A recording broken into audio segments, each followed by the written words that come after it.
Последние 2 года вообще было стыдно сказать, что ты любишь своего президента, потому что тебя могли назвать. Мне никто не платил.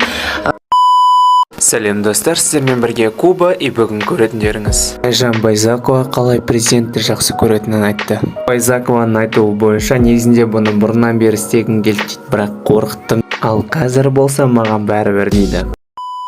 Потому что куча врагов есть извне, которые могут нас сломать. Если мы будем любить и уважать нашего президента, то никто в мире этого делать не будет. Мы должны быть едины, мы должны быть друг за друга. Нужно перестать, чтобы... Последние 2 года вообще было стыдно сказать, что ты любишь своего президента, потому что тебя могли назвать нурботом или продажным блогером. Сейчас мне похуй, это мое мнение, мне никто не платил. Если мое мнение такое, это не значит, что за него, как говорится, заплатили. Потому что, я думаю, нынешний президент вызывает симпатию у многих. И нужно нашим детям вселить эту любовь к нашему президенту, чтобы наша нация была... Көріп отырғандарыңызға рахмет. Бұл туралы не ойлайтындарыңызды комментарияда күтемін. Егер де видеоны жатса лайк басуды ұмытпаймыз достар. Сау болыңыздар.